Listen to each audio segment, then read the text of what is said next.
Unit and measurement आज पढ़ेंगे। Unit and dimension, measurement वगैरह अपन कल पढ़ेंगे। तो सबसे पहले फिजिकल क्वांटिटी को डिस्कस कर लेते हैं। इसके अंदर सबसे पहली चीज डिस्कस करने वाली यही होती है। तो कोई भी फिजिकल क्वांटिटी क्या होती है? फिजिकल क्वांटिटी जैसे आप लोगों ने पढ़ ली बहुत सारी फिजिकल क्वांटिटी, इतना सारा पढ़ लिया, 11th वालों ने भी इतना सारा पढ़ लिया, 12th वालों ने भी इतना सारा पढ़ लिया, बहुत सारी चीजें पढ़ी उसके अंदर, है ना, बहुत सारी चीजें पढ़ी। तो फिजिकल क्वांटिटी की डेफिनेशन क्या होती है?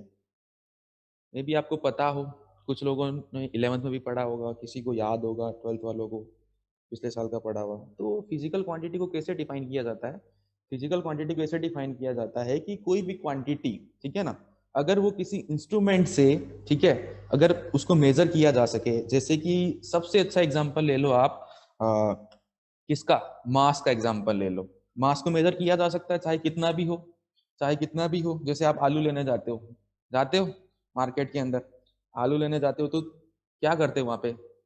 क्या कैलकुलेट करते हो? वेट जो वो जो मशीन होती है, वेइंग मशीन, वो वेट बताती है कि मास बताती है आपको? वेइंग मशीन का कॉन्सेप्ट क्या होता है? वेइंग मशीन के अंदर जितना भी जो वो फोर्स लगाता है, ठीक है ना, जो भी आपने ऊपर रख रखा है, वो जितना फोर्स लगाता है, कितना फोर्स लगेगा? mg लगाएगा, तो वो वापिस रिएक्शन फोर्स देती है वेइंग मशीन।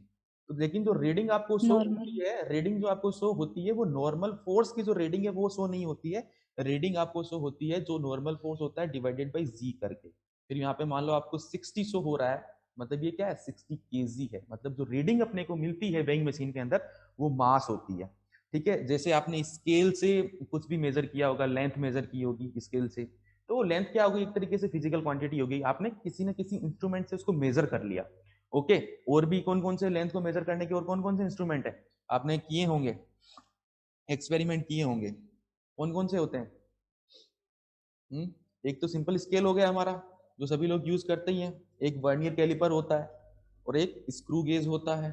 ठीक है, वर्नियर कैलिपर होता है, स्क्रू गेज होता है, जो डिटेल में आपके कोर्स के अंदर है। अच्छा जी, और क्या? और फिजिकल क्वांटिटी को कैसे डिफाइन कर सकते हैं? जो फिजिक्स के अंदर जितने भी लॉज है वो फिजिकल क्वांटिटी से ही बनते हैं। लाइक आप एग्जांपल ले लो, ग्रेविटेशनल फोर्स का एग्जांपल ले लो। ग्रेविटेशनल फोर्स का फॉर्मूला क्या होता है?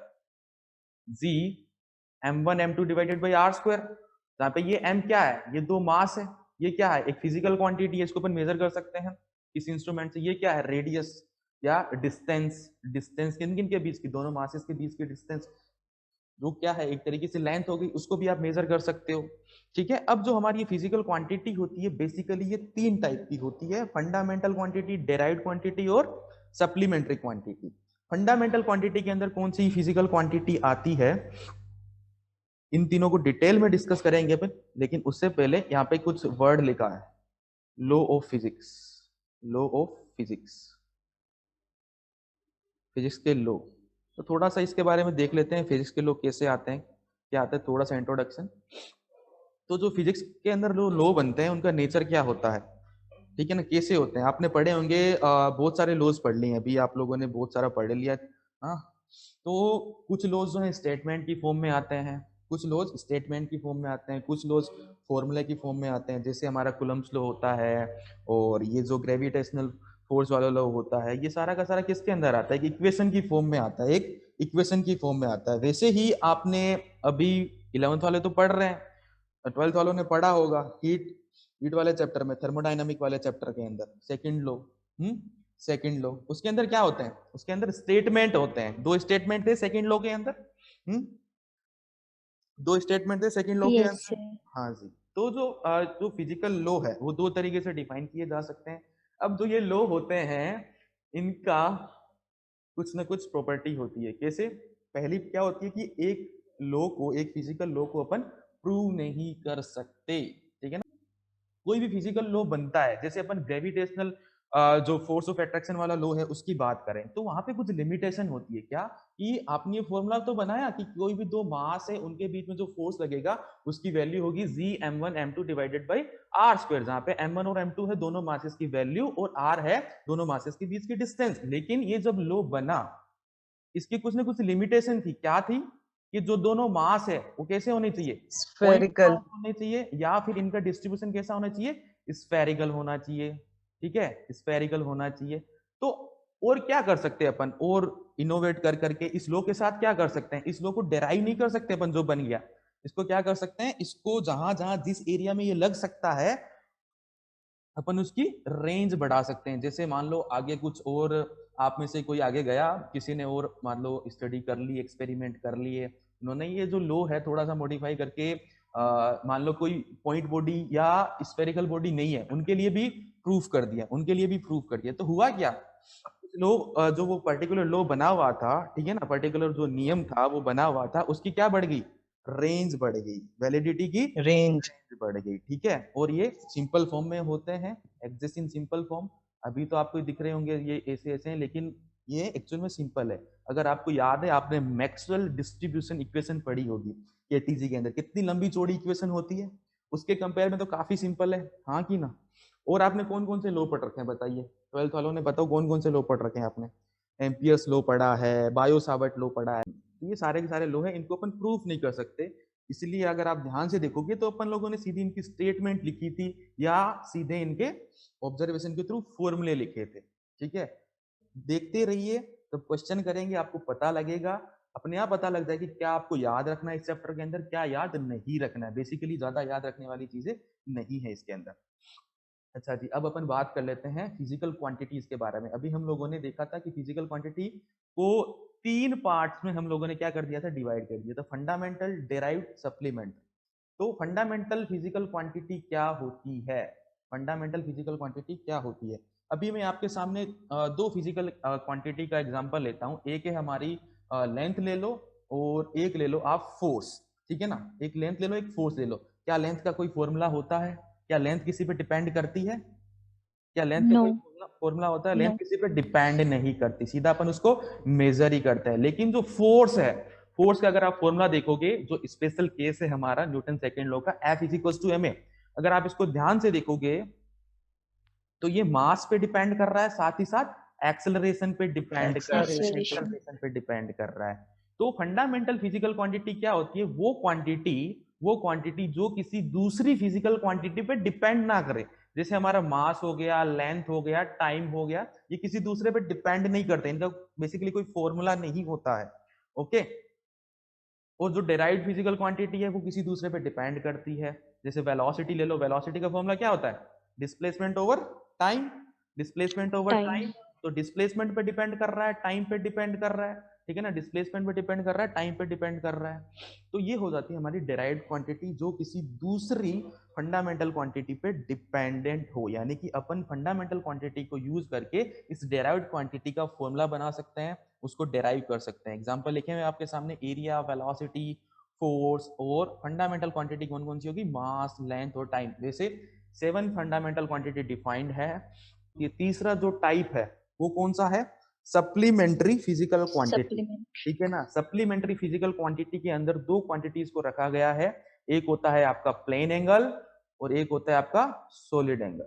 Solid angle. Solid angle.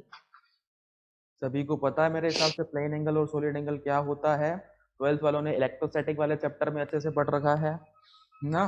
अगर फिर भी बताना चाहूं तो ये प्लेन एंगल तो आपने पढ़ा है, बचपन से पढ़ते ही आ रहे हो, है ना, बचपन से पढ़ते ही आ रहे हो। लेकिन जो सॉलिड एंगल होता है क्या होता है, सभी ने बर्थडे वाली टोपी देखी होगी ना, कौन, तो कौन तो इसके अंदर जो 3D के अंदर जो ये एंगल बनता है ना, ये इसको बोलते हैं अपन सॉलिड एंगल, ठीक है। अब इसकी जो हमारा जो प्लेन एंगल होता है, प्लेन एंगल होता है उसको तो अपन किसके अंदर मेजर करते हैं, रेडियन के अंदर। हालांकि आपने डिग्री के अंदर किया होगा, रेडियन। लेकिन अभी थोड़ी देर बाद पढ़ेंगे कि यूनिट अलग अलग होती है। तो ऐसा ही यूनिट के अंदर रेडियन होता है, और चेंज कैसे करते हैं किसी डिग्री को रेडियन के अंदर, पाई बाई 180 से मल्टीप्लाई करके, ठीक है। इसी तरीके से जो हमारा ये सॉलिड एंगल है, इसकी यूनिट क्या होती है, स्टेरेडियन, ओके, स्टेरेडियन। अब स्टेरेडियन।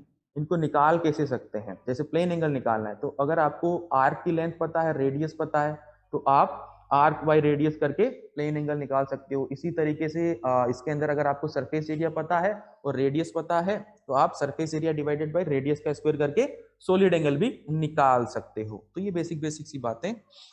अब आ जाते हैं यूनिट पे, जहां से मेन शुरुआत होती है। यूनिट क्या है, यूनिट क्या है।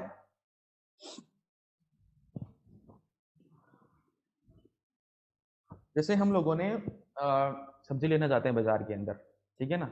अपन सब्जी या मान लो चीनी लेने जाते हैं, 2 kg चीनी लेके आ गए, है ना, 2 kg चीनी लेके आ गए। अगर मैं मान लो नई यूनिट बना दूं, ठीक है ना, मान लो कि मैंने यूनिट बना रही विशाल के वेट के बराबर, ठीक है ना, विशाल का जितना वेट है उतनी उसकी मैंने यूनिट बना दी, एक विशाल है, ठीक है ना, ये एक विशाल है, ठीक है। अब मैं जितना इसका वेट है, या अगर और अच्छे से बोलूं कि जितना इसका मास है उसके डबल मास के बराबर अगर मैं चीनी लेके आऊंगा तो मैं इसको क्या बोलूंगा? 2 विशाल टू चीनी, विशाल।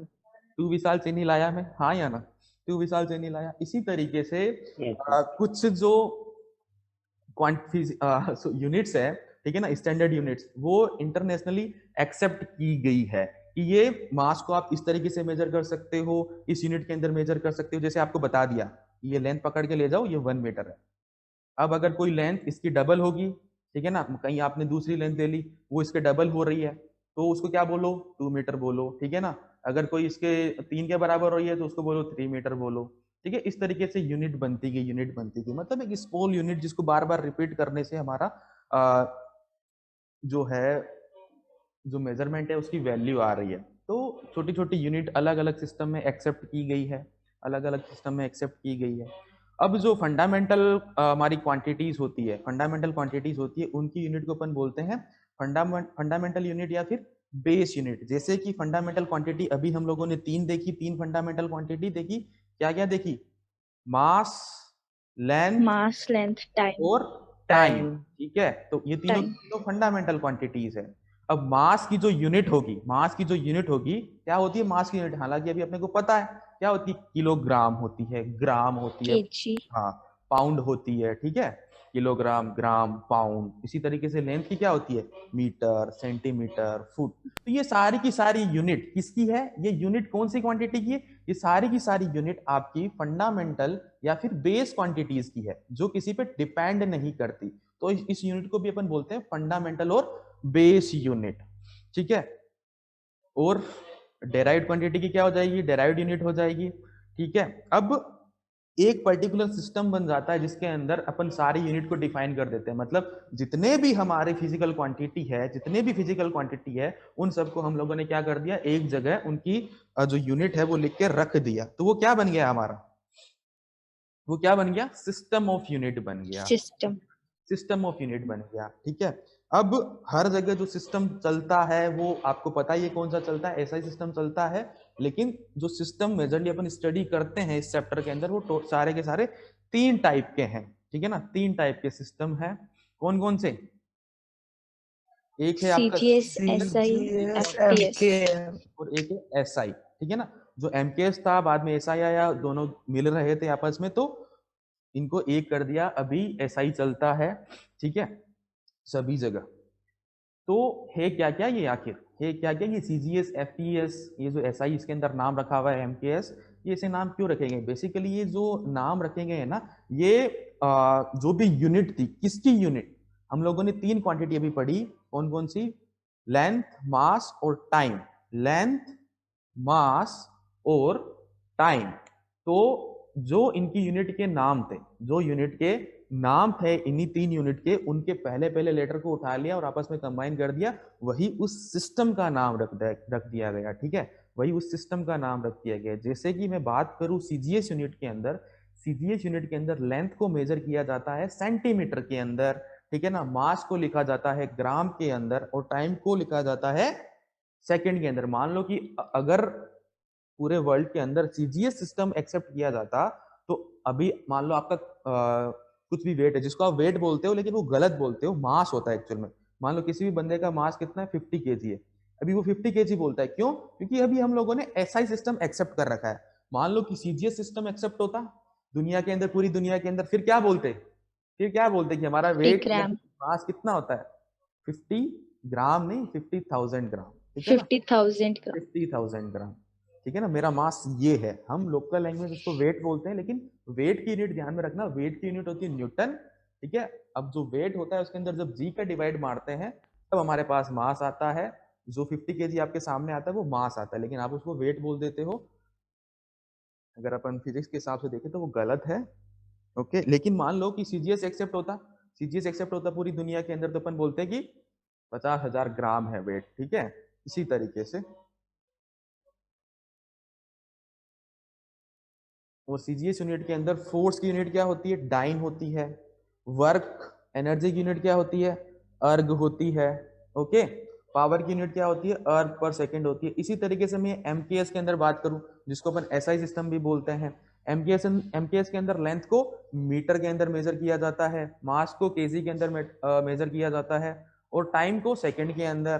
फोर्स की यूनिट होती है न्यूटन, वर्क या एनर्जी की यूनिट होती है जूल, वोट की यूनिट सॉरी पावर की यूनिट होती है वोट। इसी तरीके से एफपीएस सिस्टम है, ठीक है, उसके अंदर हम लेंथ को मेजर करते हैं फुट के अंदर, और जो हमारा मास होता है उसको पाउंड के अंदर। अगर आपको याद हो, कभी आप केक लेने बाजार में गए हो, तो केक अभी भी पाउंड के अंदर ही देते हैं वो, हाँ या ना? केक लेने जाते हो, वो पूछते हैं ना कितने पाउंड का केक चाहिए। तो इन फंडामेंटल यूनिट के अलावा कुछ प्रैक्टिकल यूनिट्स भी होती है, ठीक है, वो भी आपको पता होनी चाहिए। आधी से ज्यादा आपको पता है इसके अंदर, आधी से ज्यादा आपको पता है इसके अंदर। फर्मी कहाँ आया था, फर्मी कहाँ आया था, कौन से चैप्टर में आया था? न्यूक्लियस। हाँ, न्यूक्लियस वाले के अंदर। Nucleus chapter. अच्छा, एंगस्ट्रम कहाँ आया था,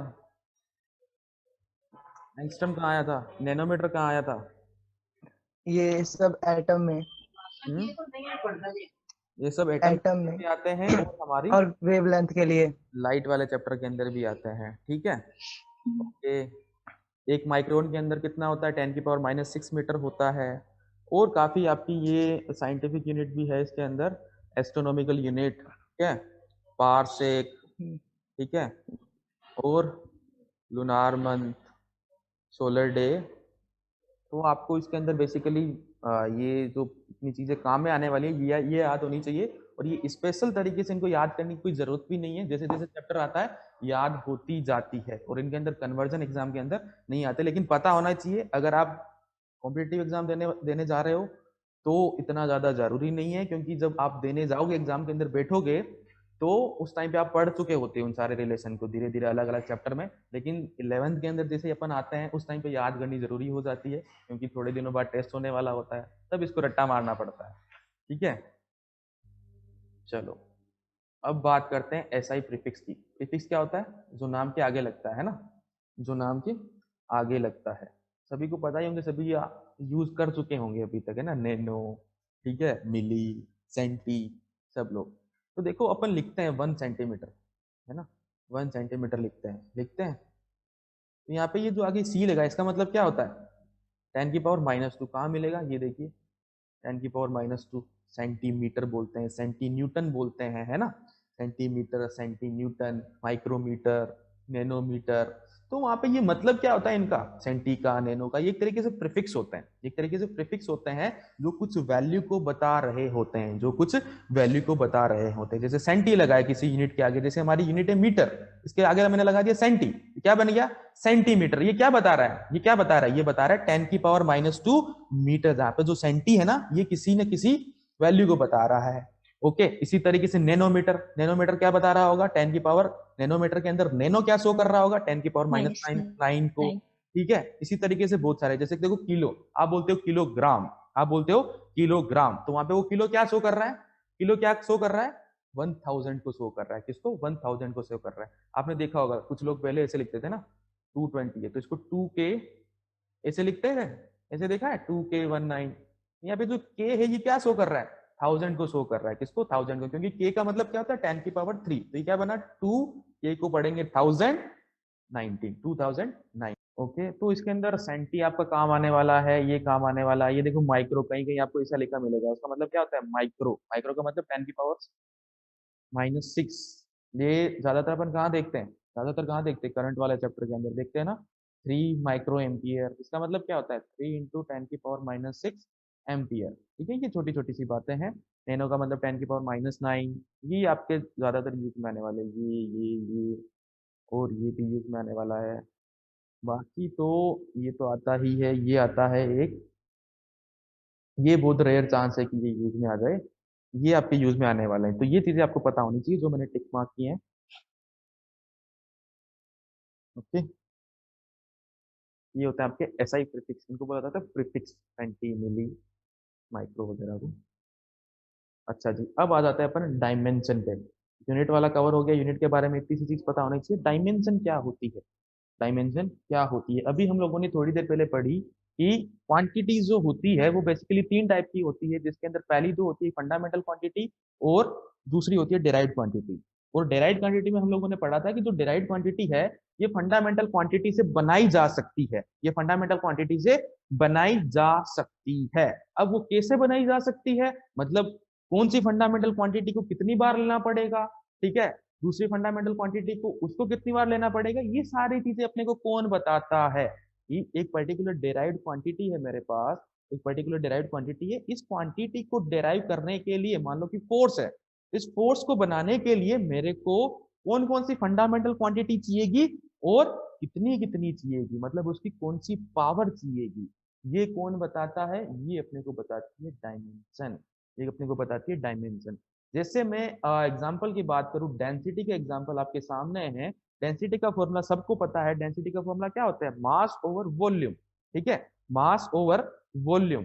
मास और वॉल्यूम को आप क्या लिख सकते हो, ठीक है ना, वॉल्यूम को क्या लिख सकते हो, अगर मेरे को किसी फंडामेंटल क्वांटिटी की फॉर्म में लिखना है, फंडामेंटल क्वांटिटी वॉल्यूम तो नहीं है, वॉल्यूम तो नहीं है फंडामेंटल क्वांटिटी, लेकिन वॉल्यूम खुद लेंथ का क्यूब होती है जो कि एक फंडामेंटल क्वांटिटी है। तो अगर आप ध्यान से देखोगे तो डेंसिटी दो फंडामेंटल क्वांटिटी पे जो है डिपेंड कर रही है, और वो दोनों की दोनों फंडामेंटल क्वांटिटी कौन कौन सी है, एक है आपकी मास और दूसरी है आपकी लेंथ। मास पे किस तरीके से डिपेंड कर रही है, मास पे किस तरीके से डिपेंड कर रही है, मास की पावर 1 पे डिपेंड कर रही है और लेंथ की पावर -3 पे डिपेंड कर रही है, लेंथ की पावर -3 पे डिपेंड कर रही है। तो अपन क्या बोल सकते हैं कि जो डेंसिटी की डायमेंशन है वो मास के अंदर तो 1 है और लेंथ के अंदर कितनी है, -3। किससे पता लगता है, उसकी पावर को देख के, ठीक है। अब एक डायमेंशन फॉर्मूला भी होता है जिसको कुछ लोग डायमेंशन इक्वेशन भी लिखते हैं, ठीक है।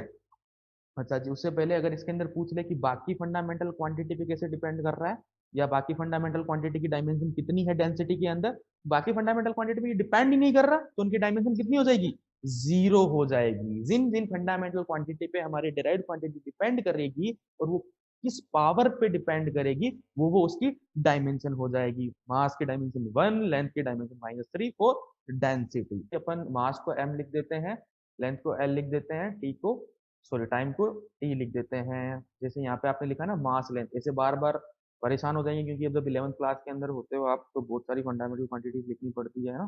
तो मास को कैपिटल एम से शो कर देते हैं, लेंथ को एल से, टाइम को कैपिटल टी से, वैसे इलेक्ट्रिक करंट होता है उसको ए से, ठीक है। टेम्परेचर होता है, टेम्परेचर को क्या लिख सकते हैं, के से, है ना, टेम्परेचर को अपन के से लिख के देते हैं। इस तरीके से फंडामेंटल क्वांटिटी को अपन कैपिटल लेटर के अंदर लिख देते हैं अपनी सुविधा के लिए। अब देखो कुछ इंपॉर्टेंट डायमेंशन फॉर्मूला आपके सामने है, ठीक है ना। डायमेंशन फॉर्मूला क्या होता है कि वो फंडामेंटल क्वांटिटी जिस तरीके से डिपेंड कर रही है, कोई भी डिराइव्ड क्वांटिटी फंडामेंटल क्वांटिटी पे जिस तरीके से डिपेंड कर रही है, उनको अपन को पावर की फॉर्म में लिख दिया और फिर ये बड़ा ब्रैकेट लगा दिया, ठीक है ना, सब पे बड़ा ब्रैकेट आएगा। तो ये जो चीज है इस बड़े ब्रैकेट के अंदर, इसको अपन क्या बोलते हैं, इसका डायमेंशन फॉर्मूला या डायमेंशन इक्वेशन। जैसे अपन बात करूं, मैं इसको उठा लेता हूँ मोमेंटम की, मोमेंटम की डायमेंशन इक्वेशन लिखनी है तो आपको कैसे लिखोगे, इस तरीके से कि मोमेंटम का सिंबल होता है p, इसकी डायमेंशन इक्वेशन क्या है, ध्यान से देखो, m1l1t-1। ये जो इक्वेशन बनी ना पूरी की पूरी, इसको बोलते हैं डायमेंशन फॉर्मूला, इसको बोलते हैं डायमेंशन फॉर्मूला। डायमेंशन फॉर्मूला के अंदर सिंबल होना चाहिए, ये भी होना चाहिए, और दोनों के दोनों एक बड़े ब्रैकेट के अंदर होने चाहिए। अब इनको निकालते कैसे, इनको निकालते कैसे, सभी को पता निकालनी आती है। जैसे डिस्प्लेसमेंट, डिस्प्लेसमेंट क्या होता है, सिर्फ और सिर्फ एक लेंथ होती है, और लेंथ की यूनिट क्या होती है, मीटर होती है, लेंथ की यूनिट तो मीटर होती है। अगर आपको डायमेंशन फॉर्मूला लिखना है तो लेंथ में बाकी फंडामेंटल क्वांटिटी तो आती ही नहीं है, लेंथ में बाकी फंडामेंटल क्वांटिटी तो डिपेंड ही नहीं करती है, तो बाकी जो दो फंडामेंटल क्वांटिटी है मास और टाइम, उनकी पावर कितनी हो जाएगी, जीरो, उनकी पावर कितनी हो जीरो। जाएगी, जीरो, सिर्फ और सिर्फ ये एल आ गया, तो इसको m0l1t0 किसकी डायमेंशन हो गई आपकी, डिस्प्लेसमेंट की, ठीक है। उसी तरीके से एरिया, एरिया क्या होता है, डिस्प्लेसमेंट। एरिया क्या होता है, लेंथ, लेंथ इंटू लेंथ, यानी कि दो बार लेंथ आ रही है, एरिया जो है वो लेंथ की 2 पावर पे डिपेंड कर रहा है, कैसे कर रहा है, 2 पावर के, लेंथ की 2 पावर पावर। को 2 तक रेज करना पड़ेगा तब वो एरिया बन जाएगा। तो इसकी डायमेंशन क्या हो जाएगी, m2l2t0। इसी तरीके से वॉल्यूम, अगर आपको वॉल्यूम को लेंथ की फॉर्म में डिफाइन करना है तो लेंथ की पावर को आपको, लेंथ की पावर को कहां तक रेज करना पड़ेगा, 3 तक रेज करना पड़ेगा, पता ही है, l 3। इंटू एच, तीनों की तीनों क्या शो कर रही है, तीनों की तीनों लेंथ होती है, तो इसकी डायमेंशन हो जाती है m0 l3 t0। इसी तरीके से वेलोसिटी, हमारी वेलोसिटी क्या होती है, वेलोसिटी क्या होती है, डिस्प्लेसमेंट ओवर टाइम। डिस्प्लेसमेंट क्या है, डिस्प्लेसमेंट एक तरीके से length है। डिस्प्लेसमेंट अपॉन हाँ, टाइम डिस्प्लेसमेंट एक तरीके से क्या है, डिस्प्लेसमेंट एक तरीके लेंथ। से length है, और टाइम, दोनों की दोनों फंडामेंटल क्वांटिटी है। यानी कि जो वेलोसिटी है वो दो फंडामेंटल क्वांटिटी पे डिपेंड कर रही है। कैसे डिपेंड कर रही है, जो लेंथ है उसकी तो 1 पावर पे डिपेंड कर रही है, जो टाइम है उसकी -1 पावर पे डिपेंड कर रही है, और मास पे डिपेंड ही नहीं कर रही। तो माइनस इसका जो डायमेंशन फॉर्मूला बनेगा, इसका जो डायमेंशन फॉर्मूला बनेगा वो कैसा बनेगा, उसके अंदर मास की पावर होगी 0, ठीक है ना, m की पावर 0, l की पावर 1 और t की पावर -1।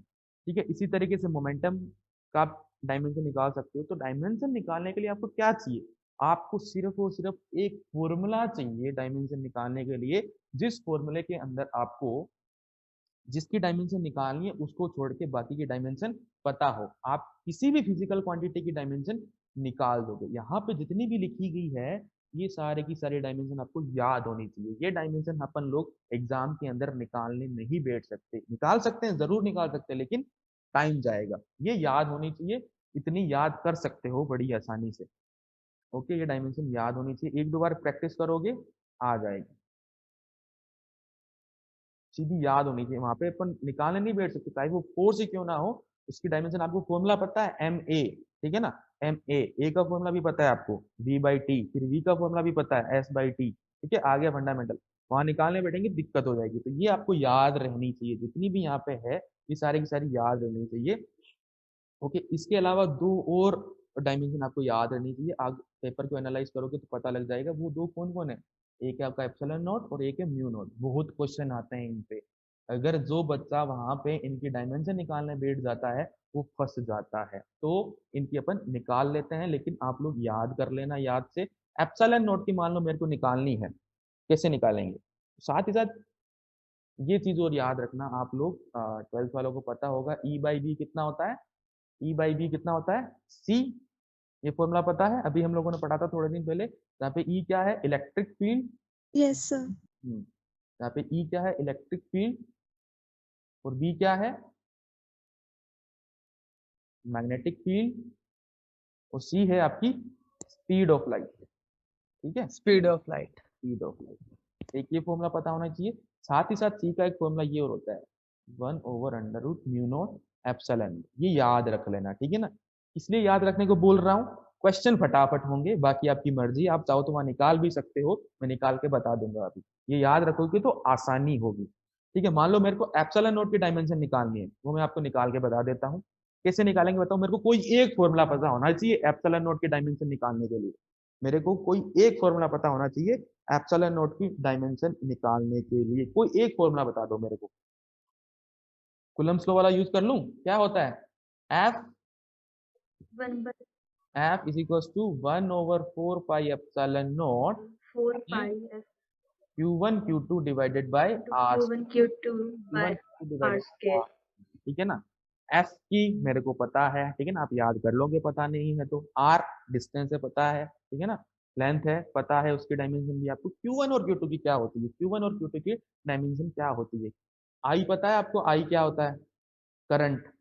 करंट क्या होता है, Q/T होता है, ठीक है ना। Q/T क्या हो जाएगा, IT हो जाएगा। I क्या, इलेक्ट्रिक करंट, जो कि एक फंडामेंटल क्वांटिटी है। तो Q की डायमेंशन क्या हो जाएगी, A की पावर 1 T की पावर 1, A की पावर 1 की और पावर टी की पावर 1। 1, ठीक है। Q की पता है, R की पता है, F की पता है। 4 पाई एक कांस्टेंट है, कांस्टेंट की कोई डायमेंशन नहीं होती है। तो मेरे को अगर एप्सिलॉन नॉट की डायमेंशन निकालनी है तो मेरे पास एक फॉर्मूला आ गया Q1 Q2 divided by R square, और ये F आ जाएगा नीचे। 4 पाई को आप छोड़ दो, 4 पाई को आप छोड़ दो, क्योंकि इसकी कोई डायमेंशन नहीं है। अब इसकी डायमेंशन निकालनी है, एप्सिलॉन नॉट की डायमेंशन क्या हो जाएगी, Q1 की डायमेंशन Q2 की डायमेंशन ओवर फोर्स की डायमेंशन ओवर R स्क्वायर की डायमेंशन। चलो, Q1 की डायमेंशन कितनी, A1 T1, ठीक है, पहला वाला भी चार्ज है, दूसरा वाला भी चार्ज है, A2 तो डायमेंशन तो सेम ही रहने वाली है। A1 फोर्स की डायमेंशन क्या होती है, फोर्स की डायमेंशन क्या होती है, M1 L1 ml टी की पावर -2 -2। L नहीं आता क्या, ML T आता है। -2, ओके। अच्छा जी, R क्या होता है, R की डायमेंशन क्या होती है, R एक डिस्टेंस है जिसकी डायमेंशन L होती है और उसके ऊपर स्क्वायर लगा है, L2 मतलब L2 की डायमेंशन हो जाएगी L2। अब आपको क्या करना है, कुछ नहीं, हो गया काम आपका, ये अरेंज हो जाएगी, सारे के सारे देख लो। M कितने हैं, M एक ही है तो M ऊपर जाके M -1 जाएगा।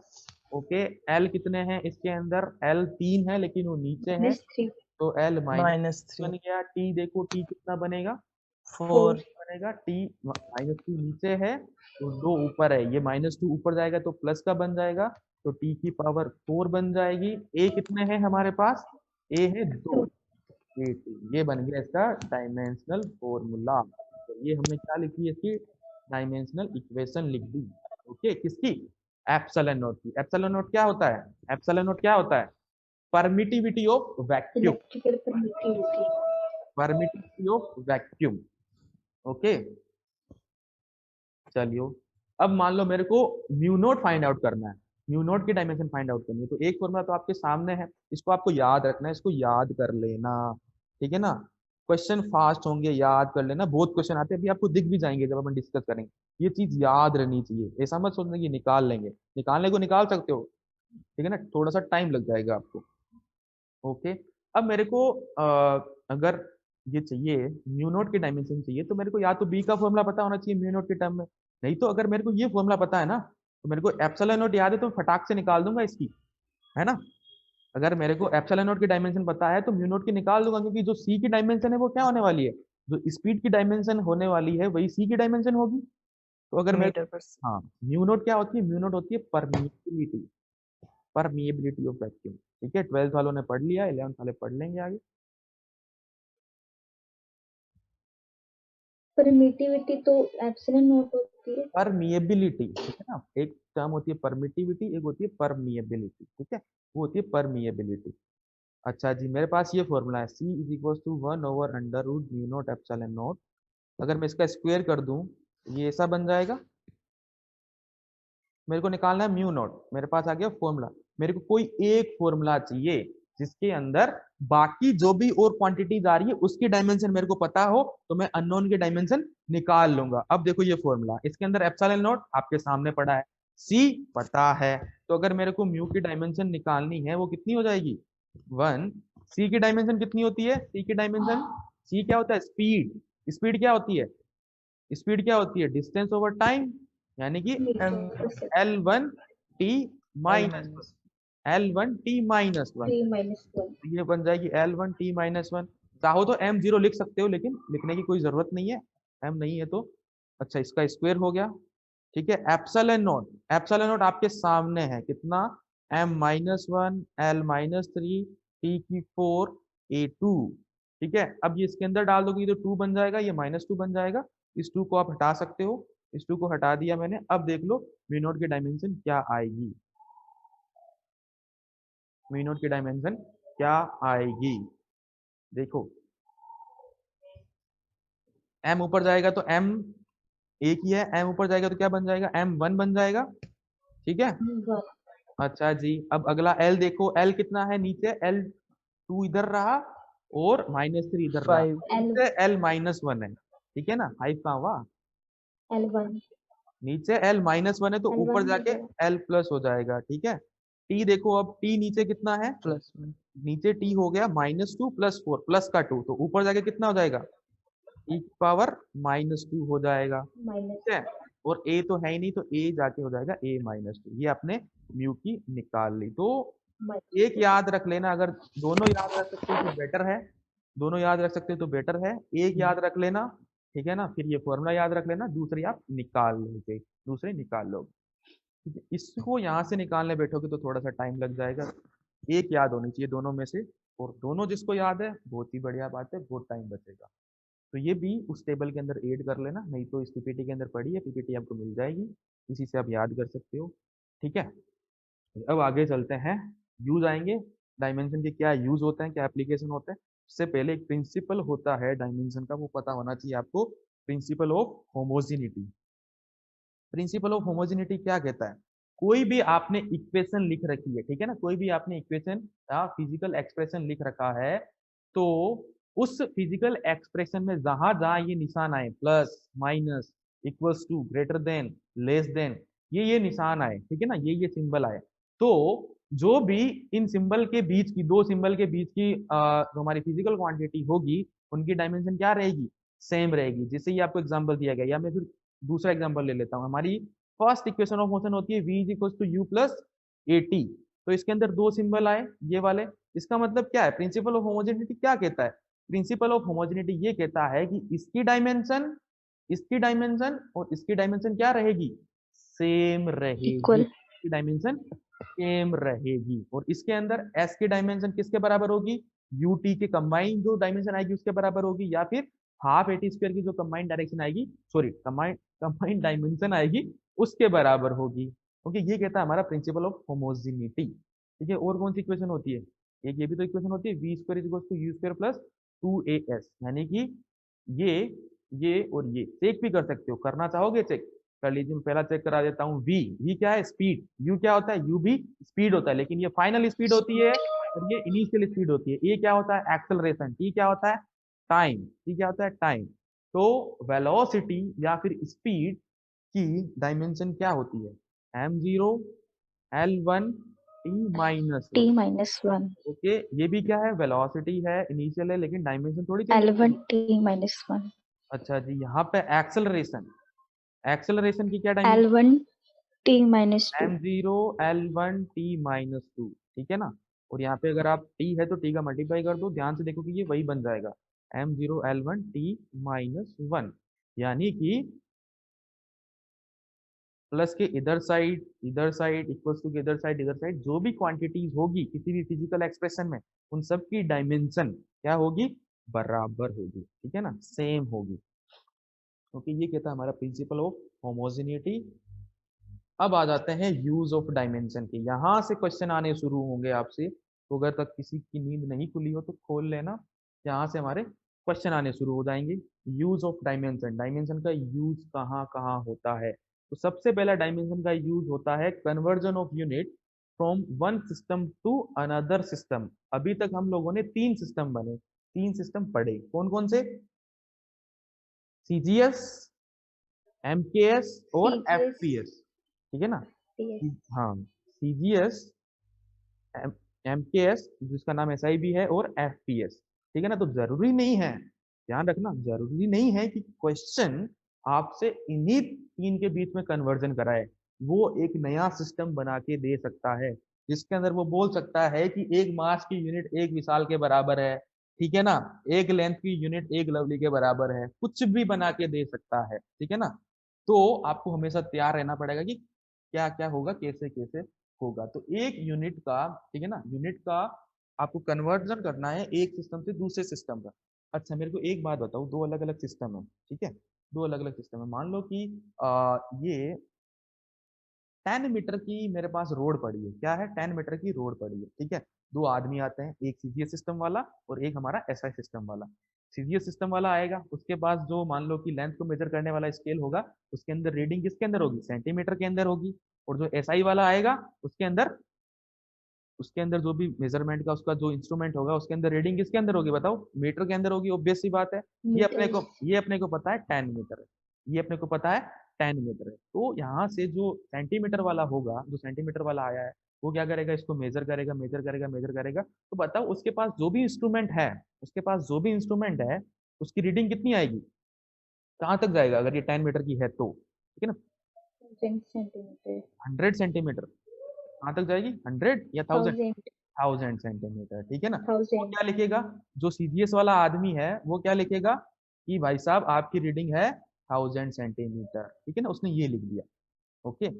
और जो एसआई वाला आदमी वो क्या लिखेगा, उसके पास तो मीटर वाला स्केल है, वो लिखेगा 10 10 मीटर मीटर, 10 मीटर। लेकिन दोनों वैल्यू तो बराबर है, दोनों आदमियों ने जो लेंथ मेजर की वो तो बराबर ही है, हाँ या ना, हाँ या ना। ये 1000 1000 और ये 10 क्या है, ये 1000 और 10 क्या है, फर्क समझते हैं ध्यान से। ये जिसने समझ लिया वो क्वेश्चन में नहीं अटकेगा, कोई भी सिस्टम दे दे उसको, नया सिस्टम बना के दे दे, उसमें नहीं अटकेगा। ये 1000 और 10 क्या है, ये तो बस एक न्यूमेरिकल वैल्यू है, क्या है, बस न्यूमेरिकल वैल्यू है। जब उस न्यूमेरिकल वैल्यू के आगे यूनिट लग जाती है, ठीक है ना, ये देखो यूनिट लग जाती है, तब वो किसी फिजिकल क्वांटिटी की क्या रीडिंग को शो कर रहा होता है, ठीक है ना, रीडिंग को शो कर रहा होता है। तो ये पहला सिस्टम जिसकी न्यूमेरिकल वैल्यू कितनी कितनी आई n1, उसके अंदर यूनिट कितनी u1, ठीक है। ये दूसरा सिस्टम जिसके अंदर वैल्यू न्यूमेरिकल वैल्यू आई n2 और इसकी यूनिट कितनी u2। लेकिन ये रीडिंग तो एक ही लेंथ की है, रीडिंग तो एक ही लेंथ की है। इसका मतलब क्या, दोनों बराबर होंगे, n1 u1 is equal to n2 u2, दोनों बराबर होंगे क्योंकि दोनों एक ही लेंथ को बता रहे हैं। समझ में आ रही है कि नहीं आ रही है बात, दोनों के दोनों एक ही लेंथ को बता रहे हैं 10 मीटर की, लेकिन उसकी यूनिट अलग है, तो उसकी यूनिट के अंदर न्यूमेरिकल वैल्यू अलग आएगी। मतलब उसकी रीडिंग जो है, उसकी जो रीडिंग उसके स्केल पे जो वो इंची टेप लेके आया है, ठीक है ना, वहां रीडिंग अलग आएगी। लेकिन वो रीडिंग अलग आने से क्या वो लेंथ छोटी मोटी हुई क्या, क्या कहते हो, क्या वो लेंथ छोटी मोटी हुई? उस लेंथ का जो मैं कहूं कि मैग्नीट्यूड एक तरीके से बोल दो, क्या वो छोटा मोटा हुआ? क्या कहते हो, लेंथ तो उतनी है, लेंथ तो उतनी ही है ना। यहाँ पे ये जो 1000 सेंटीमीटर है वो किसके बराबर होता है, 10 मीटर के बराबर होता है। अगर मान लो कि मैं कुछ दूसरा ही सिस्टम ले आता, ठीक है ना, जिस इसके अंदर जैसे ये 1 सेंटीमीटर जो है उसको बार बार रख के मेजर कर रहे हैं, मैं एक नया सिस्टम ले आता जिसके अंदर मान लो कि विशाल है, विशाल की लेंथ मान लो कुछ भी मैंने मेजर कर ली, यहाँ पे एक्स आई, ठीक है ना, एक्स एक्स आई मैंने मेजर कर ली इसको, और मेजर करते करते मैंने रीडिंग निकाली, ये यूनिट है इसकी u1 x, ठीक है, ये निकाली, मेरे पास कोई भी न्यूमेरिकल वैल्यू आई, मान लो आगे 2.5, मैं क्या लिखूंगा 2.5, 2.5 आगे क्या लगाऊंगा इसके, आगे क्या लगाऊंगा 2.5 तो न्यूमेरिकल वैल्यू है, आगे उसकी यूनिट लगाऊंगा ना जिस सिस्टम के अंदर वो है, ठीक है ना। मान लो कि मैं इसको नाम देता हूँ, इस सिस्टम के अंदर जो लेंथ है, विशाल की लेंथ नापी है ना, तो विशाल नाम दे देते, तो क्या बोल सकते हैं इसको 2.5 विशाल, क्या कहते हो, लिख सकते हैं ऐसा 2.5 विशाल। ये क्या आया, नई न्यूमेरिकल वैल्यू, ठीक है ना n3, ये क्या आया, नई यूनिट q3। लेकिन ये आने से क्या ये जो चीज है वो चेंज हुई क्या, ये जो पूरा का पूरा बता रहा है, क्या बता रहा है, उसकी लेंथ को बता रहा है, ठीक है ना, उस रोड की लेंथ को बता रहा है। ये रीडिंग यूनिट चेंज होने से क्या उसकी लेंथ चेंज हुई, हाँ या ना, क्या reading no sir. Unit system change होने से उसकी लेंथ चेंज हुई, नहीं, उसकी लेंथ चेंज नहीं हुई। इसका मतलब अपन बोल सकते हैं किसी भी सिस्टम के अंदर तो ये एन यू है, जो ये एन यू है ये क्या रहता है, हमेशा कांस्टेंट रहता है, कांस्टेंट रहता है, ठीक है ना। जो चीज मेजर कर रहे हो वो बदलनी नहीं चाहिए, वो वही रहनी चाहिए, ठीक है ना। आप अगर इस रोड को मेजर कर रहे हो तो इस रोड की लेंथ के लिए आप क्या बोल सकते हो कि ये जो एन यू है, ये जो एन यू है ये क्या रहेगा, कांस्टेंट रहेगा। एन यू जो है ये कांस्टेंट रहेगा, जो क्या बता रहा है, जो इसकी लेंथ को बता रहा है, इसकी लेंथ नहीं बदलेगी। लेकिन अगर आप सिस्टम बदलते जा रहे हो तो न्यूमेरिकल वैल्यू आपको जरूर अलग अलग मिलती जाएगी। जैसे आपने सिस्टम लिया सीजीएस, आपको न्यूमेरिकल वैल्यू मिली क्या 1000, आपने सिस्टम लिया एसआई या बोलो एमकेएस, आपको न्यूमेरिकल वैल्यू मिली क्या क्या 10, आपने सिस्टम लिया विशाल, विशाल सिस्टम, आपको न्यूमेरिकल वैल्यू मिली क्या 2.5। लेकिन ये सिस्टम न्यूमेरिकल वैल्यू चेंज होने से क्या उस रोड की लेंथ चेंज हुई, नहीं, रोड की लेंथ वही है। ये चीज यहाँ पे समझने वाली थी जो कि यहाँ पे लिखी हुई है, n1 u1 is equal to n2 u2, ये भी लिखा हुआ है कि nu क्या रहता है, कांस्टेंट रहता है, ठीक है, ये बात ध्यान से समझ लेना। अच्छा जी, अब अपने को कोई कन्वर्ट करने को बोलेगा तो अपन बिंदास कन्वर्ट कर देंगे, कैसे, वो ऐसे बोलेगा कि ये पर्टिकुलर सीजीएस सिस्टम है, ठीक है ना, सीजीएस सिस्टम के अंदर इस जो रोड है इसकी वैल्यू है 1000 सेंटीमीटर, ठीक है। फिर वो कहेगा कि कोई एक नया सिस्टम बनाओ, आप कोई एक नया सिस्टम बनाओ जिसके अंदर जो मास की यूनिट होगी वो 500 ग्राम है, ठीक है ना, मास की यूनिट कितनी है 500 ग्राम है, लेंथ की यूनिट 2 मीटर है, और टाइम की यूनिट 1 मिनट है। ऐसा सिस्टम बनाओ आप, ठीक है ना, बनाने को बोल सकता है, क्यों नहीं बोल सकता, ऐसा सिस्टम बनाओ।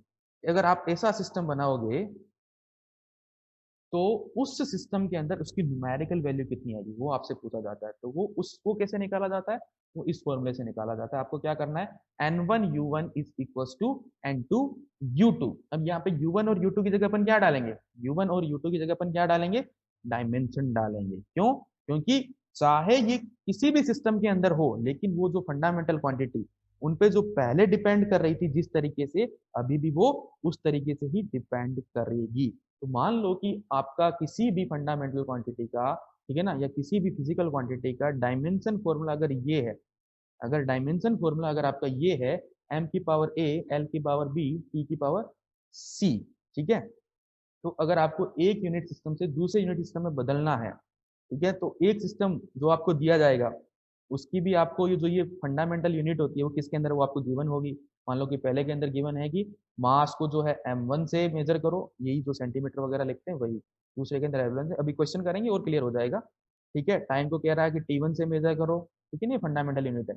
और दूसरा सिस्टम जिसके अंदर मास को m2 से, लेंथ को l2 से, टाइम को t2 से मेजर करो, तो अगर पहले सिस्टम के अंदर वैल्यू n1 है न्यूमेरिकल वैल्यू, तो दूसरे सिस्टम के अंदर इसकी वैल्यू कितनी आ जाएगी। तो फॉर्मूला अपन ये यूज करेंगे n1 u1 is equal to n2 u2। तो n2 कितना आ जाएगा n1 into u1 by u2। यहाँ पे u1 की जगह अपन क्या डालेंगे, u1 की जगह डालेंगे इसका डायमेंशन फॉर्मूला, और जहाँ पे जो मास l और t है, ठीक है ना, m l t है, वहां पे डालेंगे वैल्यू। कौन सी वैल्यू, जो उन्होंने दे रखी होगी। जैसे मान लो उन्होंने सीजीएस सिस्टम दे रखा है, क्या दे रखा है, मान लो कि सीजीएस सिस्टम दे रखा है क्वेश्चन के अंदर, तो मैं m1 की जगह क्या डालूंगा 1 ग्राम, ठीक है, l1 की जगह क्या डालूंगा 1 सेंटीमीटर, t1 की जगह क्या डालूंगा सेकेंड। और दूसरा सिस्टम, नया सिस्टम दे दिया उन्होंने न्यू, मान लो कि नए सिस्टम में बोल दिया कि m2 आप ले लो 10 ग्राम ले लो, l2 आप ले लो 15 सेंटीमीटर ले लो, और t को आप जो है 1 सेकेंड के अंदर ही पढ़ा रहने दो। तो अब बताओ कि क्या वैल्यू आएगी। तो अपन क्या करेंगे, ये जो m2 l2 की वैल्यू क्वेश्चन में देगा वो यहाँ डालेंगे, ठीक है। ये पावर आपको पता होगी, ये पावर कहाँ से पता होगी, ये पावर पता लगेगी आपको डायमेंशनल फॉर्मूला से। फिर ऐसे करेंगे तो n2 की वैल्यू हमारे सामने आ जाएगी। एग्जाम्पल से समझते हैं और अच्छे से क्लियर होगा। देखिए आपके सामने एग्जाम्पल है कि जो वैल्यू ऑफ ग्रेविटेशन कांस्टेंट जो अपन लोग लिखते हैं formula g m1 m2 divided by r square, जहाँ पे ये जो g है, ठीक है ना, g, इसकी वैल्यू जो है इतनी है। अब आपको इसकी यूनिट देख के ही समझ में आ रहा है कि कौन सा सिस्टम है, इसने दे भी दिया SI सिस्टम है, ठीक है ना, SI सिस्टम है। तो बोल रहा है कि convert it into CGS system, ठीक है ना। अभी आपको नया सिस्टम बना के नहीं दिया है, CGS में कन्वर्ट करा रहा है, ठीक है, सीजीएस के अंदर कन्वर्ट करा रहा है। मतलब सीजीएस के अंदर इसकी न्यूमेरिकल वैल्यू कितनी आएगी वो पूछ रहा है, numerical value in CGS system n2 पूछ रहा है आपको। मान लो कैसे निकालोगे, n1 आपको दिया गया है, n1 आपको दिया गया है, n1 कितना है 6.67 इंटू 10 की पावर माइनस 11 दिया है। n2 निकालना है आपको सीजीएस सिस्टम के अंदर। कैसे निकालेंगे सीजीएस सिस्टम के अंदर इसकी वैल्यू, अभी हम पढ़ के आए क्या, n1 u1 is equal to n2 u2, ठीक है। अब मेरे को क्या पता होना चाहिए, यहाँ पे u1 u2 पे मास की पावर लगानी पड़ेगी, तो मेरे को इसकी पावर पता होनी चाहिए कि कैसे डिपेंड कर रहा है ये। तो पावर पता होने के लिए आपको क्या पता होना चाहिए, पावर पता होने के लिए आपको क्या पता होना चाहिए, डायमेंशन फॉर्मूला। तो जी का डायमेंशन फॉर्मूला क्या होगा, निकाल सकते हो बड़ी आसानी से। जी का डायमेंशन फॉर्मूला क्या हो जाएगा, F R square divided by m1 m2। F का डायमेंशन फॉर्मूला बताओ, एम बताओ बताओ, m1 l1 t minus 2, r का l2, और ये m1 इसका भी और m1 इसका भी, कितना आ गया, z का डायमेंशन फॉर्मूला कितना आ गया बताइए, m की पावर -1, l की पावर 3, t की पावर -2, ये आपको पता लग गया। ठीक है, अब देखो मैं कैसे लिखूंगा, n1 मेरे को पता है कितना 6.67 इंटू 10 की पावर -11।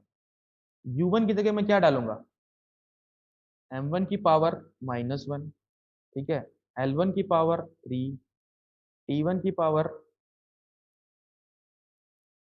-2, ठीक है, t1 की पावर -2, n2 मेरे को निकालना है, ut की जगह क्या डालूंगा, m2 की पावर -1, l2 की पावर 3 और t2 की पावर -2। ओके, अब मेरे को ये वैल्यूज पता है, अब मेरे को ये वैल्यूज पता है कौन कौन सी, ये m1 m1 m1 l1 t1, यहाँ पे कौन सी वैल्यू डालते हैं, यहाँ पे वैल्यू डालते हैं जो आपको सिस्टम गिवन होता है। कौन सा सिस्टम गिवन है, SI सिस्टम गिवन है। कौन सा सिस्टम गिवन है, SI सिस्टम गिवन है। SI सिस्टम के अंदर मास की यूनिट क्या होती है बताइए, SI सिस्टम के अंदर मास की यूनिट क्या होती है बताइए,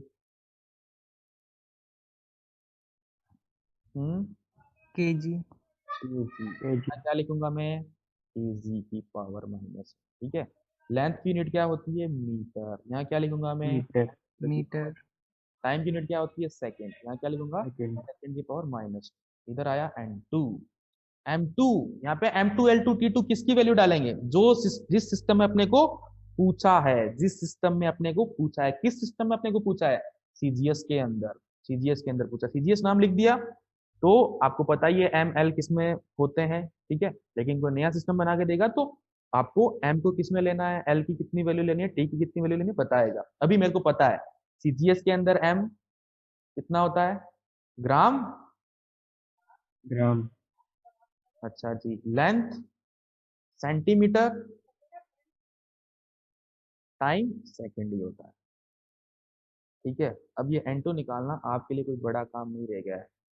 6.67 इंटू 10⁻11, अगर आप ध्यान से देखोगे इधर ये क्या क्या बन गया देखो, केजी की पावर -1, मीटर का क्यूब, सेकंड की पावर -2, नीचे क्या आएगा, ग्राम की पावर -1, ठीक है, सेंटीमीटर का क्यूब, सेकंड की पावर -2, सेकंड की पावर से तो सेकंड की पावर गया, ठीक है। इनको थोड़ा सही कर लो, ये पावर -1 है, ऊपर नीचे कर लेते हैं,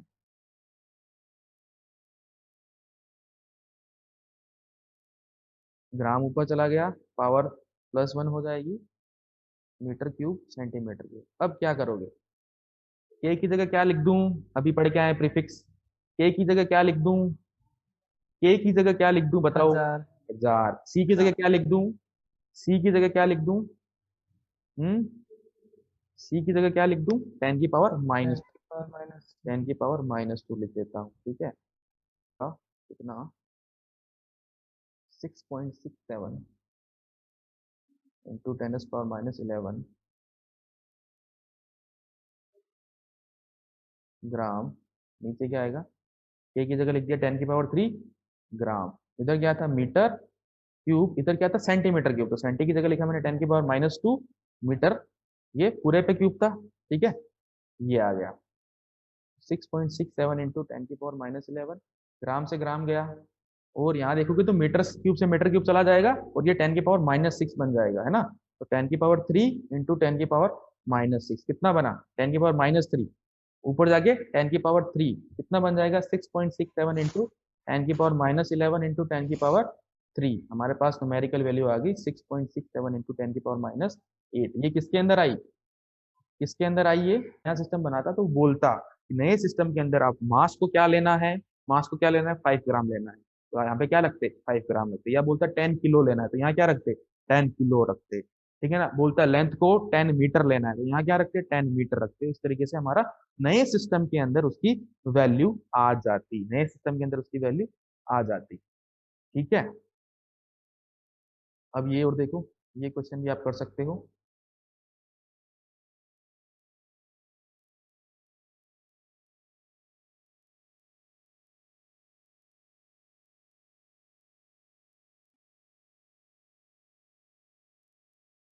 डेंसिटी दे रखी है आपको एसआई सिस्टम के अंदर, ठीक है,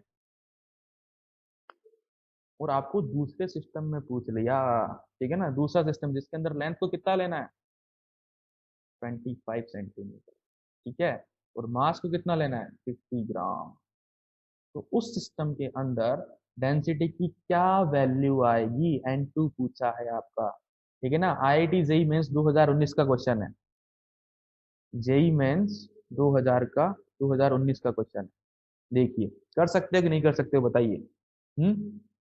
सबसे पहले क्या चाहिए, सबसे पहले मेरे को डेंसिटी का डायमेंशनल फॉर्मूला चाहिए, याद नहीं है तो निकाल सकते हो। डेंसिटी क्या होती है, मास ओवर वॉल्यूम लेंथ का क्यूब, यानी कि m1l-3, ये आ गया डेंसिटी का फॉर्मूला, एसआई सिस्टम के अंदर दे रखा है। तो मैं यहाँ पे क्या लिखूंगा, n1 u1 is equal to n2 u2, n1 कितना दे रखा है 128, u1 की जगह क्या डालूंगा, m1 की पावर 1, l1 की पावर -3, n2 मेरे को निकालना है, u2 क्या डालूंगा, m2 की पावर 1, l2 की पावर -3, सब कुछ आपको पता है। m1 l1 सर पता नहीं, पता है, एसआई सिस्टम दे रखा है, यहाँ पे लिख रखा है 128, यहाँ पे कितना आ जाएगा केजी, यहाँ कितना आ जाएगा मीटर, n2 आपको निकालना है, n2 आपको निकालना है, m2 डेज क्वेश्चन ने दे दिया, क्वेश्चन ने दे दिया, m2 डेज, सॉरी m2 दे दिया 50 ग्राम, 50 ग्राम। ये देखो कोई नया सिस्टम बना देता ना तो ऐसे हो जाएगा 50 ग्राम। लेंथ कितनी दे दी क्वेश्चन ने, 25 सेंटीमीटर है। तो n2 को इधर रख देते हैं, बाकी सारा इधर फेंक देते हैं। Ag (m-3) नीचे क्या आ जाएगा 50 ग्राम इंटू 25 सेंटीमीटर की पावर -3। ओके, अब क्या करना है, k को लिखूंगा 10 की पावर 3 और c को लिखूंगा क्या 10 की पावर -2। उससे पहले ये पावर को मैं सही कर लेता हूँ, इसको ऊपर भेज देता हूँ, उसको नीचे ले जाता हूँ, पावर प्लस में आ जाएगी ताकि कैलकुलेशन मिस्टेक ना हो। फिर अपन इनको लिखते हैं 25 सेंटीमीटर क्यूब ऊपर चला गया और ये मीटर क्यूब आपका नीचे आ गया। ठीक है, अब इसको क्या लिख दूं मैं 10 की पावर 3 लिख दूं क्या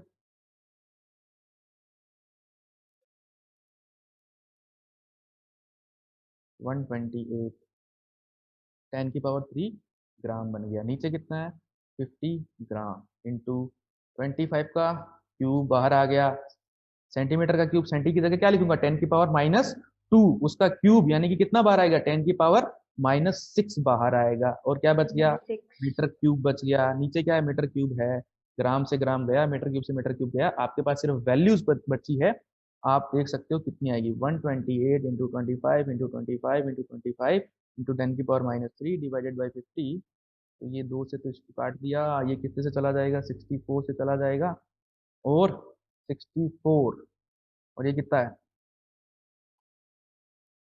64 इंटू 25 इंटू 25 नीचे है आपका 1000 625 40 से गया। ठीक है, और देख लो इसको करो 64 इंटू 25 डिवाइडेड बाई 40 कितना आ रहा है।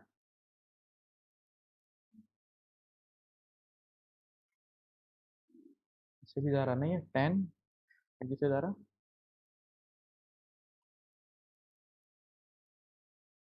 16 ये जाएगा 2 से, ये जाएगा 5 से 8 40 आ गया आंसर। 40 आंसर आ गया।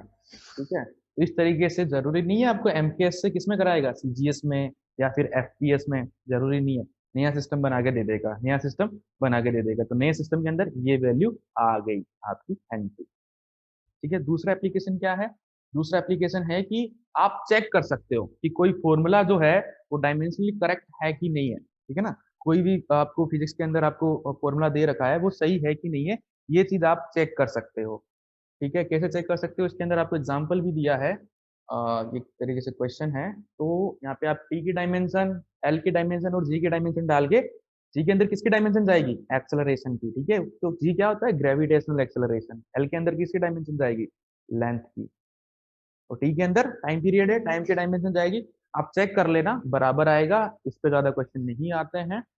ओके, हाँ ये और है तीसरा एप्लीकेशन, इस पे और ही ज्यादा क्वेश्चन आते हैं, और भी ज्यादा क्वेश्चन आते हैं, जिन क्वेश्चन को लोग प्रिफर करते हैं कि हम ऑप्शन से चेक कर रहे हैं, अगर मान लो कि लास्ट ऑप्शन करेक्ट होता है तो उसमें टाइम ज्यादा लग जाता है।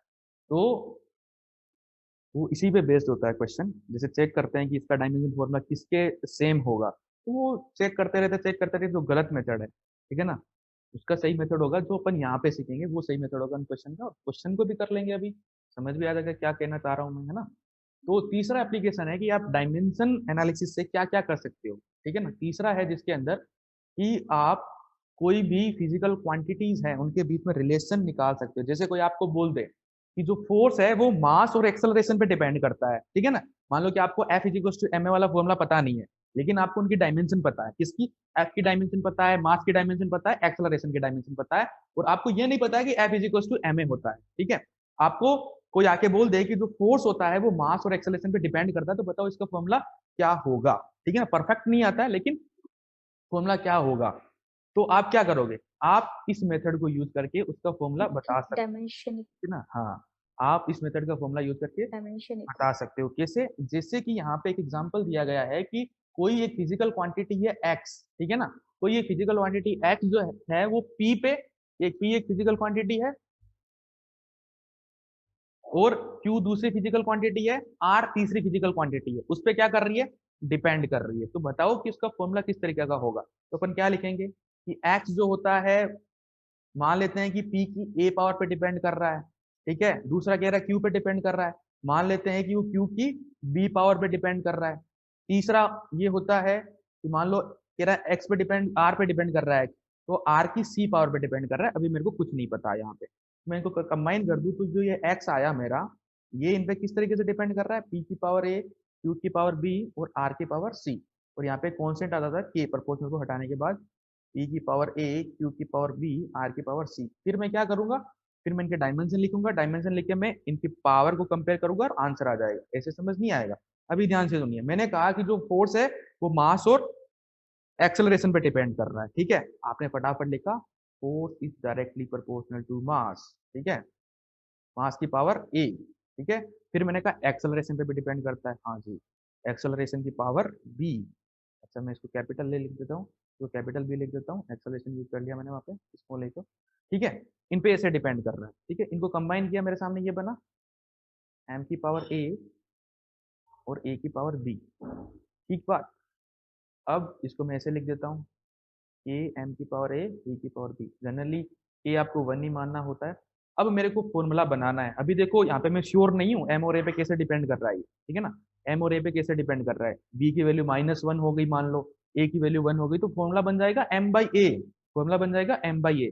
अभी मैं श्योर नहीं, मेरे को श्योर होना है, तो मैं क्या करूंगा, इनकी डायमेंशन लिख दूंगा। एफ की डायमेंशन क्या होती है, एफ की डायमेंशन क्या होती है, m1 M1 L1 L1 T minus, -2 ठीक है, इज इक्वल टू के की कोई डायमेंशन नहीं होगी, ठीक है ना, कांस्टेंट की कोई डायमेंशन नहीं होती है, m की डायमेंशन m1 की पावर a, M1 ठीक है।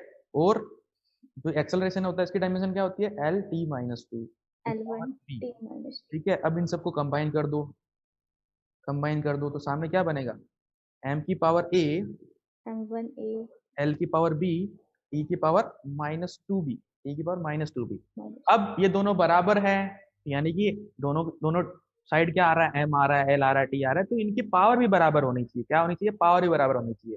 यहाँ से आप देख के बड़ी आसानी से बता सकते हो कि ए की वैल्यू भी 1 आएगी और बी की वैल्यू भी 1 1 आएगी। तो मेरा फॉर्मूला क्या बन गया, इसके अंदर डाल दो कि f is directly proportional to m a, ठीक है। प्रोपोर्शनल कांस्टेंट इस मेथड से पता नहीं लगता है, यही इस मेथड की कमी है। डायमेंशन एनालिसिस की सबसे बड़ी कमी यही है कि जो ये प्रोपोर्शनल कांस्टेंट आता है इसका अपन पता नहीं लगा सकते, ओके। तो इस तरीके से आप रिलेशन जो है डेराइव कर सकते हो। अब इनका क्वेश्चन कैसे आता है, अपने को तो क्वेश्चन पे अटैक करना है, क्वेश्चन कैसे आता है, 11th में होते हैं तो ये डेराइव करने दे दिए जाते हैं, अपने को क्वेश्चन करना है। लेकिन उससे पहले एक इंपॉर्टेंट बात कि जो भी आपके ये जो फंक्शन होते हैं, जैसे लोग वाले फंक्शन हो गए और आपके ई की पावर वाले फंक्शन हो गए, टेक्नोमेट्री वाले फंक्शन हो गए, तो इनके अंदर जो भी क्वांटिटी होती है वो डायमेंशन लेस होती है, ये ध्यान में रखना।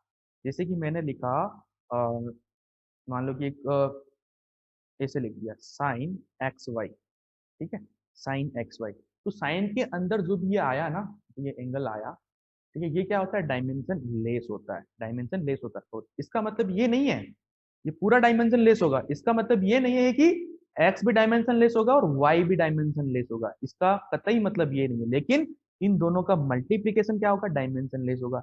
इसी तरीके से मान लो कि ई की पावर के अंदर कुछ आता है, मान लो कि एक्स वाई बाई जेड आ गया, ठीक है ना, ये एक्स वाई और जेड एक फिजिकल क्वांटिटी है, ये आ गया, तो ये पूरा का पूरा एक्स वाई बाई जेड ये क्या होगा, डायमेंशन लेस होगा। लेकिन इसका मतलब ये नहीं है कि एक्स डायमेंशन लेस होगा, वाई डायमेंशन लेस होगा या फिर जेड डायमेंशन लेस होगा, ऐसा नहीं होगा। लेकिन जब ये तीनों इस फॉर्म में बन जाएंगे, x v by z, x y by z, तब ये डायमेंशन लेस होगा। इसी तरीके से मान लो कि लोग के अंदर कुछ आ रहा है, लोग के अंदर आ रहा है एक्स की पावर ए, जेड की पावर बी, वाई की पावर सी, ठीक है ना। यहाँ पे एक्स वाई जेड एक फिजिकल क्वांटिटी है मान लो, और ए बी सी कॉन्स्टेंट है, ए बी सी कॉन्स्टेंट है, तो ये पूरा का पूरा जो लोग के अंदर है ये डायमेंशन लेस होगा। लेकिन ये जरूरी नहीं है कि एक्स डायमेंशन लेस हो, वाई डायमेंशन लेस हो या फिर जेड डायमेंशन लेस हो, ये जरूरी नहीं है, ओके। इस चीज का ध्यान में रखना। चलो ये देखो जेई मेंस 2019 में आया हुआ क्वेश्चन है, इसी मेथड से होगा ये, 8 अप्रैल को आया था 2019 जेई मेंस की। जो सरफेस टेंशन है, ठीक है ना, सरफेस टेंशन पता होना चाहिए। सरफेस टेंशन क्या होता है, जिनको नहीं पता मैं बता देता हूँ, फोर्स पर यूनिट लेंथ होता है, ठीक है। Surface tension force per unit length. Moment of inertia I, I क्या होता है, एम आर स्क्वायर होता है, एक फॉर्मूला पता होना चाहिए आपको। MR scale और प्लैंक कांस्टेंट, ठीक है, प्लैंक कांस्टेंट, प्लैंक कांस्टेंट के लिए आप फॉर्मूला यूज कर सकते हो, energy is equal to H C by lambda, ठीक है, तो h का फॉर्मूला हो जाएगा lambda e into lambda by C. तो यहाँ से आप इनकी डायमेंशन निकाल सकते हो। ओके, तो ये क्या कह रहा है कि मैं इन तीनों को फंडामेंटल क्वांटिटी ले लूं। अगर देखो क्वेश्चन क्रिएट कर रहा है, नया सिस्टम बना रहा है ये कि मैं एस को फंडामेंटल क्वांटिटी लूंगा, मेरा मन हो गया, मैं मास को, लेंथ को, टाइम को नहीं लूंगा, और मैं आई को फंडामेंटल क्वांटिटी लूंगा, और मैं एच को फंडामेंटल क्वांटिटी लूंगा। तो बताओ कि इस नए सिस्टम के अंदर, इस नए यूनिट सिस्टम के अंदर जो लीनियर मोमेंटम होगा, लीनियर मोमेंटम पता है ना सभी को क्या होता है, P is equal to m v, P is equal to m v, यही होता है लीनियर मोमेंटम। हाँ या ना, पता है ये सारी चीजें यस सभी को? ठीक है, तो जो लीनियर मोमेंटम होगा उसकी डायमेंशन क्या होगी? हालांकि आपको जो जनरल सिस्टम है डायमेंशन वाला उसके अंदर तो पता है, लेकिन ऐसा हो जाए तो कैसी होगी? तो बच्चे सोचते हैं ये सवाल कहाँ से आ गया। तो अपने को नहीं पता तो अपन बोल देते हैं कि मान लेता हूँ कि जो लीनियर मोमेंटम है वो एस की पावर ए पे डिपेंड कर रहा है, आई की पावर बी पे डिपेंड कर रहा है, और लोग क्या होते हैं इसमें चेक करने बैठ जाते हैं, वो गलती हो जाती है, और एच की पावर सी पे डिपेंड कर रहा है। ठीक है, यहाँ से कंबाइन करके मैं ऐसे लिख सकता हूँ, एस की पावर ए, आई की पावर बी, और एच की पावर सी, इस पे डिपेंड कर रहा है। अब ए बी सी की वैल्यू आएगी, वो वैल्यू डाल देंगे, हमारा आंसर आ जाएगा। ठीक है, अब ये वैल्यू कैसे आएगी बताओ, ये वैल्यू कैसे आएगी? इनकी अपने को वो तो डायमेंशन फॉर्मूला अपने को पता होता है, नॉर्मल वाला। एल का क्या होता है बताओ, सॉरी मोमेंटम है ना पी, एंगुलर मोमेंटम लिख दिया मैंने, एल लीनियर मोमेंटम है पी। लीनियर मोमेंटम की डायमेंशन क्या होती है बताइए? लीनियर मोमेंटम की डायमेंशन क्या होती है? एम वी होता है। एम एम की एम वन और वी की l one t minus one. हाँ, क्या हो जाएगी? M one L one t minus one, यही होती है। M2 ठीक है, T surface minus 1 tension m linear momentum की मास इनटू स्पीड होता है ना linear momentum m v. yes तो m one L one t M1 minus L T minus m 1 one L one t minus one, ये किसके बराबर होगी? S की पावर है। एस की डायमेंशन क्या? एस की डायमेंशन आप यहाँ से निकाल सकते हो। फोर्स की डायमेंशन क्या होती है?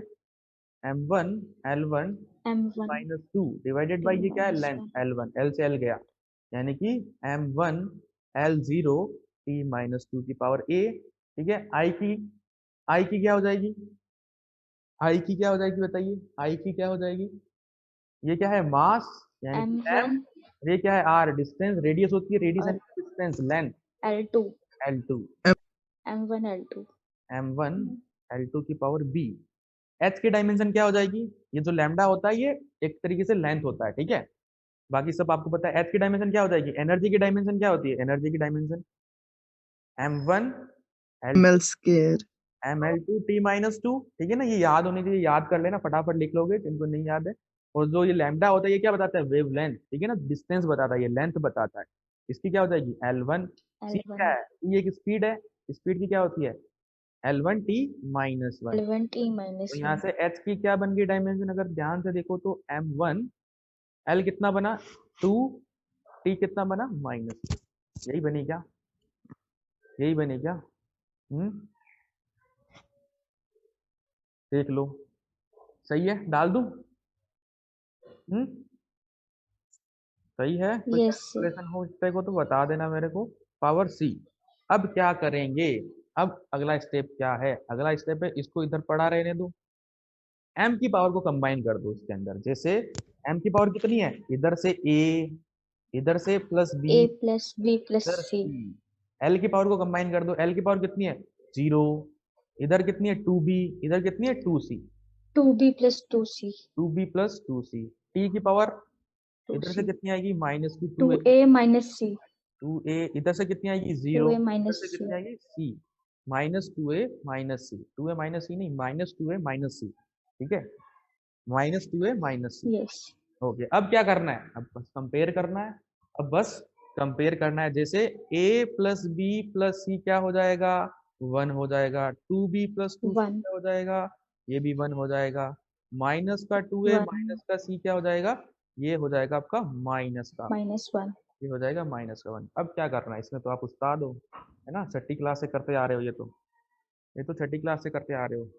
ए सी, मेरे को बी को भगाना है। मेरे को क्या करना है? तो भगाना है। बी को कैसे भगाए बताओ? बी को कैसे भगाएं? तीन वेरिएबल तीन तीन b variable. plus c is equal to 1/2 B plus plus two A 1 is by equal 2। to 1 by 2. यहाँ से देखो 1 b plus C equal to कितना आ गया 1 by 2 आ गया, b plus 1 C by 1 2 by 2 आ गया। यहाँ वैल्यू डाल दो, दिख रहा है क्या, यहाँ से आया b plus C equal to 1 A by is equal to 1 by ये वैल्यू ऊपर A डाल 1 दो, by 2 a plus 1 by 2 equal to 1। इसका मतलब क्या होगा, a की वैल्यू आ गई 1 by 2।